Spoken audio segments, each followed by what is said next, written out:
Hello students, आज मैं आप लोग को ग्रामर पढ़ा रहा हूँ। टेंस खत्म हो गया, इसलिए मैं ग्रामर में स्टार्ट किया हूँ कंसेप्ट ऑफ इम्फेटिक। इम्फेटिक का अर्थ होता है जोरदार कथन। ठीक है, क्या होता है इम्फेटिक अर्थ? जोरदार। What is emphatic? इम्फेटिक क्या है, समझिए इसको। इम्फेटिक अर्थ होता है जोरदार कथन जिसका मुख्य क्रिया क्या होता है? मुख्य क्रिया के पहले डू या डज लग जाता है ना, तो वह वाक्य जोरदार कथन बन जाता है। तो उसी को हम समझाने जा रहे हैं। तो इम्फेटिक बिना जोरदार वाले वाक्य को इम्फेटिक जोरदार बनाने के मुख्य 5 नियम है। तो 5 नियम है, तो उसको 2 भाग हम कर देते हैं। 2-3 ठो आज पढ़ा देते हैं, फिर 2 ठो बाद में पढ़ा देंगे। तो रूल 1 में देखिए, यदि नॉन इम्फेटिक का वाक्य सिंपल प्रेजेंट टेंस में हो, आपको टेंस पढ़ा बार बार बोलते थे no tense no English grammar, tense हट जाएगा। ये 5 रूल में तीनों टेंस का पहला भेद है, simple present, simple past, simple future. ये पहला भेद है तीनों का। आगे टेंस हम बोलते थे ना, एक तो है इम्पेरेटिव सेंटेंस, जैसे bring a glass of water, do bring a glass, do लग जाएगा। और एक तो है जो हैव वाला। तो 5 में 3 ठो आ गया टेंस से। तो देखिए टेंस काम कर रहा है ना, present, simple present tense, simple past और सिंपल फ्यूचर का भी हम तीनों पढ़ाएंगे। देखिए इम्फेटिक में आ रहा है tense. Tense is everywhere like God. हम बार बार बताते थे tense is just like air in English grammar. English grammar का क्या है? हवा है। बिना हवा का हम जी सकते हैं, इसलिए बिना टेंस का इंग्लिश ग्रामर हो ही नहीं सकता। चलिए पढ़ते। यदि नॉन इम्फेटिक का वाक्य सिंपल प्रेजेंट टेंस में हो तो इम्फेटिक बदलने पर क्या करेंगे? कर्ता के बाद, कर्ता के अनुसार क्या करेंगे? डू या डज लग जाता और क्रिया का पहला रूप रखा जाता। सूत्र लेते हैं, सूत्र समझिए, तब फट से पकड़ लीजिएगा। सब्जेक्ट प्लस डू या does plus V1 plus object. एक बात पता है आप लोग को कि जिस वाक्य में डू या डज लग जाता है, उधर लिखा है टेंस में भी, जिस वाक्य में डू या डज लग जाता है वहाँ क्या होता है? उस वाक्य में क्रिया का पहला रूप लगता है। तो आप वाक्य लिखिए, किस टेंस का वाक्य लेना है? सिंपल प्रेजेंट का एक वाक्य लीजिए। क्या करेंगे? किस टेंस का वाक्य लेंगे? सिंपल प्रेजेंट टेंस का एक वाक्य लेते हैं, उसको इम्फेटिक बदल देंगे। तो वाक्य लीजिए एग्जाम्पल में, यहाँ रहेगा कौन सा वाक्य रहेगा? Non emphatic. टेंस का वाक्य होता है नॉन इम्फेटिक। ठीक है, इसको इम्फेटिक बदल देंगे। नॉन इम्फेटिक वाक्य लीजिए, ही रीड्स अ बुक। वह एक किताब पढ़ता है। ये हो गया आपको सिंपल प्रेजेंट टेंस का वाक्य। 1 है सब्जेक्ट प्लस V5 या V1। तो इसका हिंदी बाद में बताएंगे। इसका बनाए तो पहले इसके नियम के अनुसार, ही के अनुसार क्या होगा जो कि बता दिए हैं टेंस में, थर्ड पर्सन सिंगुलर नंबर ही सीट के साथ डज लगता है, बाकी जितना आई वी यू पुलर नंबर उसमें डू लगता है। तो बनाइए ही डज लग जाएगा, ये लग जाएगा ही के अनुसार। हाँ, और क्या V1, यहाँ V5 है ही, इसको V1 क्या हो जाएगा? Read. He does read a book. अब देखिए, आप दोनों को बात को समझिए। हिंदी में इसलिए लिखते हैं कि कभी कभी ट्रांसलेशन ही पूछ देता है, मैट्रिक बोर्ड में, इंटर बोर्ड में इम्फेटिक से भी ट्रांसलेशन पूछता है हिंदी, इसलिए हिंदी हम लिख देना चाहते हैं। उसे ग्रामर रहते हिंदी समझने के लिए। इसका होगा वह किताब पढ़ता है। ठीक है, इसका हो जाएगा डज लगने से क्या हो गया? क्रिया पर क्या कहता है? नॉन इम्फेटिक को, इम्फेटिक अर्थ होता है जोरदार कथन, अर्थात मुख्य क्रिया। ये मेन वर्ब जो है रीड के पहले डू डज या डिड, तो पास्ट टेंस में होगा लगाकर, है ना, लगकर क्या होता है? कुछ वाक्य को इम्फेटिक जोरदार बनाया जाता है। तो यहाँ डू डज लग गया, ही के अनुसार डज, तो वह किताब पढ़ता है, इसका हो गया। इसका हो जाएगा वह किताब पढ़ता तो है, पढ़ता तो है। अब यही है जोरदार कथन। सिंपल में बोलते हैं वह किताब पढ़ता है, और जब उसका एम्फेटिक बनाइएगा क्या हो जाएगा, डज लगने के बाद, क्रिया के पहले डू डज लगने के बाद वह किताब पढ़ता तो है, जोर दे दिया, जबरदस्त मतलब क्या, प्रेशर दे दिया, जोरदार कथन। एम्फेटिक अर्थ ही होता है जोरदार कथन। तो वह किताब पढ़ता है, वह किताब पढ़ता तो है, दूसरा कोई काम नहीं करता, किताबें पढ़ता है। दूसरा एग्जाम्पल लेते हैं नॉन एम्फेटिक का, जिसमें डू लगे। आई टीच यू, आप ध्यान दीजिए, मैं आप लोग को पढ़ाता हूं। आई टीच यू, एकदम सिंपल है। इसका क्या हो जाएगा, एम्फेटिक बनाइए। आई के साथ क्या लगेगा, आई के साथ क्या लगेगा, डू डज में से कौन होगा, डिड तो चलिए, वो तो जनरल नियम अथी में चलेगा, सिंपल पास्ट में। तो क्या हो जाएगा, I do teach you. Hindi देखिए, मैं, इसका हो जाएगा मैं तुम्हें पढ़ाता हूं, ठीक है। इसका हो जाएगा मैं तुम्हें पढ़ाता तो हूं, मैं तुम्हें पढ़ाता तो हूं, हो गया। यही है जोरदार। यहां जो है पढ़ाना में क्या लग गया, तो हूं, पढ़ाता तो हूं, पढ़ता तो है, यही है जोरदार। डू क्रिया के पहले क्या, फिर समझिए, नॉन एम्फेटिक का अर्थ होता है जोरदार कथन, अर्थात मुख्य क्रिया मेन वर्ब जो है उसके पहले डू डज लगने के बाद, या पास्ट टेंस लगेगा तो डिड लग जाएगा, तो वह क्रिया जोरदार बन जाता है। तो बन गया ना, समझ गए इसको। अब इसका दूसरा रूल 2 चलिए, रूल 2। इसमें देखिए पास्ट टेंस का वाक्य रहेगा, इ था कौन सी का, ये था सिंपल प्रेजेंट, तीनों टेंस का सिंपल माने V1, क्या कहिए इसको, पहला रूल आएगा। तो सिंपल प्रेजेंट काम हो गया। अब चलिए सिंपल पास्ट में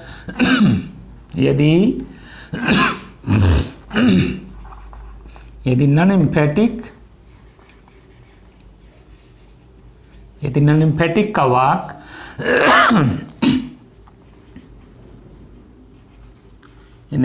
कौन सी में हुआ, सिंपल प्रेजेंट खत्म हो गया, अब चलेगा सिंपल पास्ट में।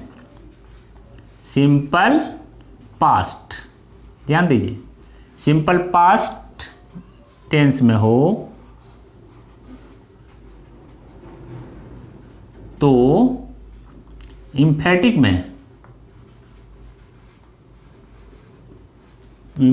में बदलने पर सब्जेक्ट के बाद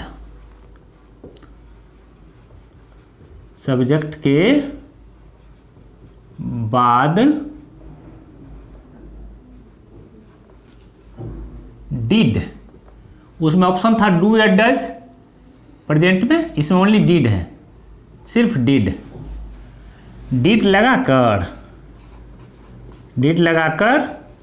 V1 क्रिया का प्रारूप कहते, इसमें रहता दूसरा रहता है, V1 रखा जाता है, बस हो गया। इसमें एक ही ऑप्शन है डिड। सूत्र लीजिए, सूत्र में क्या हो जाएगा, सब्जेक्ट प्लस डिड अब प्लस V1 अब प्लस ऑब्जेक्ट। अब यहां ध्यान दीजिए, वाक्य लेना किसका, वाक्य लेना आपको सिंपल पास्ट टेंस का।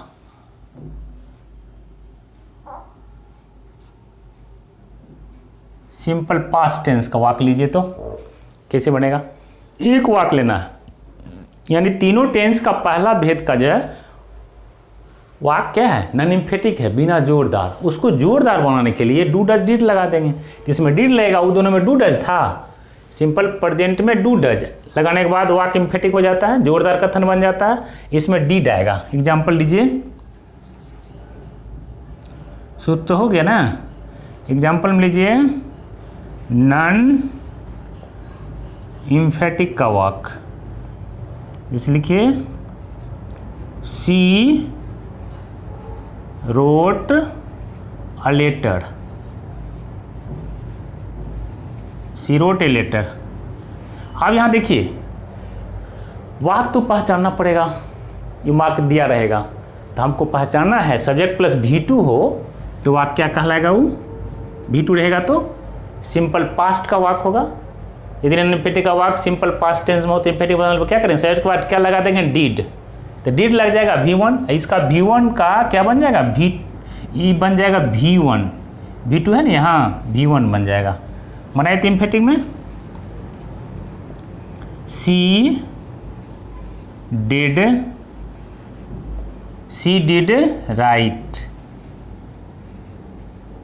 Right a letter. अब यहाँ ध्यान दीजिए, वाक्य लिखिए। इसको समझने के लिए हिंदी में इसलिए देते हैं कि परीक्षा में पूछता है ट्रांसलेशन। उस लिखिए, उसने पत्र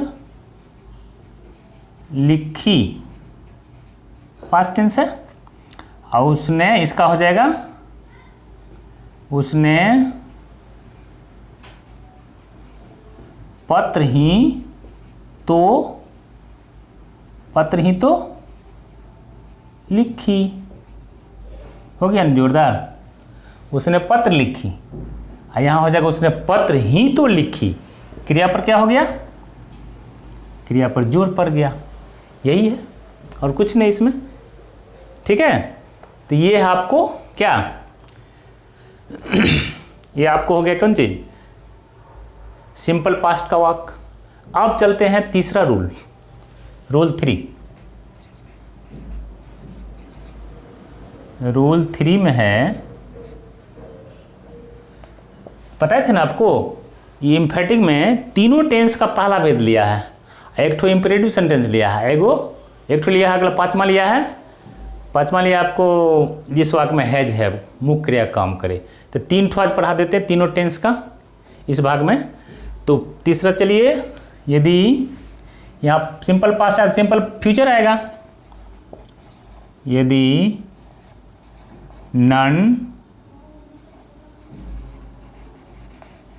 नन इम्फेटिक का वाक्य सिंपल फ्यूचर में हो, ध्यान दीजिए, सिंपल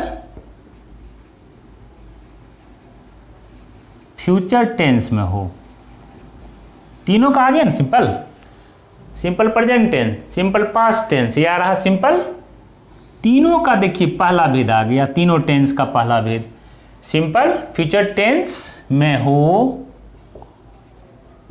तो इम्फेटिक में, इम्फेटिक मतलब जोरदार कथन, इम्फेटिक में बदलने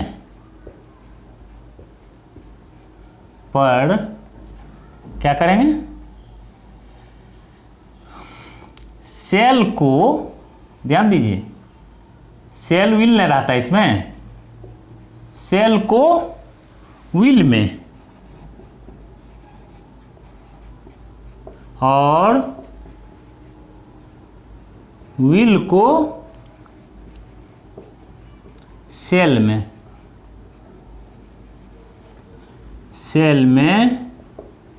बदल दिया जाता है। सेल को विल में और विल को सेल में बदल जाता है, और कुछ नहीं करना है। जैसे बताए होंगे आपको जोरदार कथन है, सिंपल फ्यूचर बताए थे, साधारण आप बताए थे, वह घर जाएगा, ही विल गो होम, वह अवश्य घर जाएगा, यही है, यही इम्फेटिक बताए थे आपको वहाँ। लेकिन वहाँ हम ये भी बताए थे कि आपको इसको विस्तार से इम्फेटिक बताएंगे, तभी समझिए बदल जाता है। सेल को विल में, विल को सेल में बदल जाता है। बाकी V1 तो रहता ही है, इसमें सूत्र पर समझ लीजिए V1 ही रहता है। तो सूत्र हो जाएगा इसका सब्जेक्ट प्लस सेल बटा विल, ध्यान दीजिए, हाँ सेल बटा विल या विल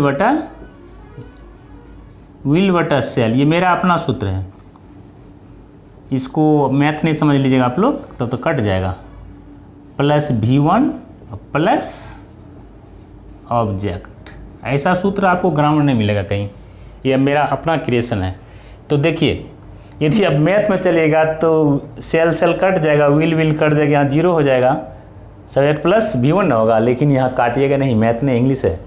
इसमें मेरा टेक्निक है, आप थोड़ा सा इसको क्या कर दिए हैं, टेक्निकल बना दिए हैं। कैसे? सब्जेक्ट प्लस सेल बटा विल, मैंने सेल रहेगा तो विल दे देंगे और विल देगा तो सेल दे देंगे, अब प्लस V1 प्लस ऑब्जेक्ट, और कुछ नहीं है, वाक्य हो जाएगा जोरदार। एग्जाम्पल लीजिए, नॉन एम्फेटिक का वाक्य लीजिए। कौन सी का वाक्य होगा, किस वाक्य का, किस टेंस का वाक्य होगा? ये होगा आपको सिंपल फ्यूचर का। यदि नॉन एम्फेटिक का वाक्य सिंपल फ्यूचर टेंस में हो तो एम्फेटिक बदलने पर क्या करेंगे, सेल को विल कर देंगे, विल को सेल कर देंगे। वहाँ हम पढ़ाए थे टेंस में, फिर दोबारा इसको आज एम्फेटिक में बता रहे हैं। वाक्य लीजिए, जैसे वाक्य देते हैं, I shall teach you, I shall teach you, यहाँ भी था, चलिए कोई बात नहीं, तो फ्यूचर टेंस ना है, आई शैल टीच यू। मैं चलिए बाद में बताएंगे। तो यहाँ सेल को बदले क्या हो जाएगा बताइए, सेल को क्या करेंगे, विल में बदल देंगे एम्फेटिक में, तो हो जाएगा आई विल टीच यू। एकदम सिंपल है। जहाँ रहेगा सेल नॉन एम्फेटिक में तो उसको विल कर देंगे, विल रहेगा तो सेल कर देंगे। तो आई शैल टीच यू हिंदी क्या हो जाएगा, मैं तुम्हें पढ़ाऊंगा। ठीक है, मैं तुम्हें पढ़ाऊंगा, इसका क्या हो जाएगा एम्फेटिक, मैं अब आपको अवश्य पढ़ाऊंगा। यही जोरदार हो गया। जब ये मैंने आप लोग मैं पढ़ाता हूँ, जी मैं पढ़ाता हूँ, और जब हम अक्सर बोलते हैं I will teach you today, आज हम आपको अवश्य पढ़ाऊंगा, तो वहाँ समझिए क्या एम्फेटिक में सर बोल रहे हैं। तो यहाँ हो जाएगा मैं तुम्हें अवश्य पढ़ाऊंगा, मैं तुम्हें अवश्य पढ़ाऊंगा, ये है। अब ये आपको हिंदी में, आपको दिमाग में आता सर हिंदी में क्यों लिख रहे हैं, पढ़ा तो रहे इंग्लिश ग्रामर, हिंदी में आपको इसलिए मैं पढ़ा रहा हूँ, हिंदी में लिख देता हूँ वाक्य को समझने के लिए भी। और ये वाक्य आपको ट्रांसलेशन में पूछता है बोर्ड में, अक्सर हम देखते हैं कि अक्सर आप भी देखते होंगे, बिहार बोर्ड हो कि इंटर बोर्ड हो, उसमें ये ट्रांसलेशन बहुत इजी पूछता है। कभी एम्फेटिक से पूछ देता है एक गो वाक्य, कभी क्वेश्चन टैग से पूछ देता है। मैं घर जाता हूँ ना, क्वेश्चन टैग बताएंगे तब उसको विस्तार समझेगा, तत्काल अब यहाँ चले एम्फेटिक में, तो वह ट्रांसलेशन जो पूछ देता है, इसलिए मैं चाहता हूँ आप लोग को हिंदी में लिख देने। यदि आपको ये वाक्य आ गया तो आप बना दीजिएगा ना, मैं तुम्हें अवश्य पढ़ाऊँगा, तो आई विल टीच यू बना दीजिएगा फट से। इसलिए मैं हिंदी उसका कर देता हूँ, जिससे आप ट्रांसलेशन में नहीं फंसिएगा। दूसरा वाक्य देते हैं नॉन एम्फेटिक का,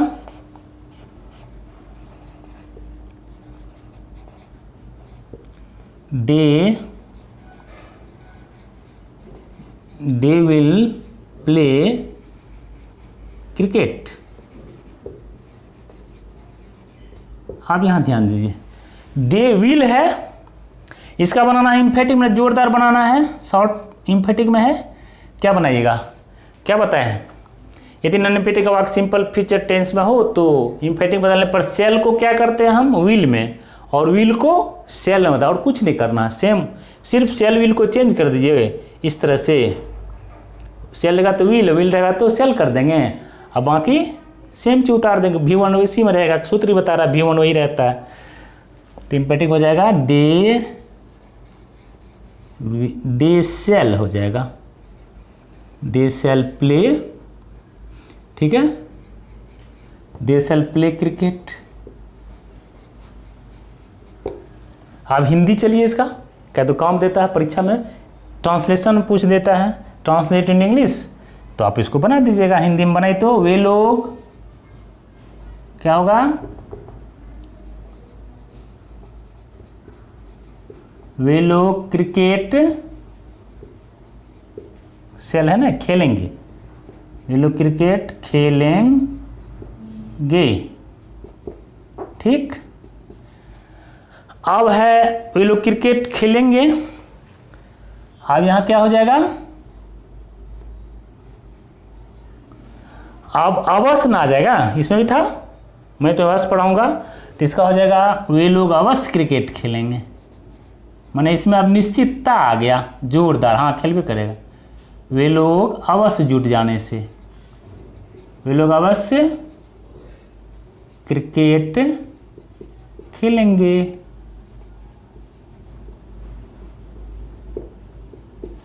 यही है और कुछ नहीं है। आज तीनों टेस्ट का एम्फेटिक हो गया। एक क्लास और होगा मेरा दूसरा वीडियो, पार्ट 2 कर देंगे उसको, 2 पार्ट आप देख लीजिएगा, पूरा एम्फेटिक आपका समाप्त। बस मात्र 12 टेंस में, 3 ही टेंस में एम्फेटिक पूछा जाता है और सब में नहीं पूछा जाता है। तीनों पढ़ा दिए, एक ठो बच गया इम्परेटिव सेंटेंस, एक ठो हैज हैव वाला। इस तरह से आप इसको स्क्रीनशॉट कर लीजिए और जूम करके पढ़ लीजिएगा। Thank you.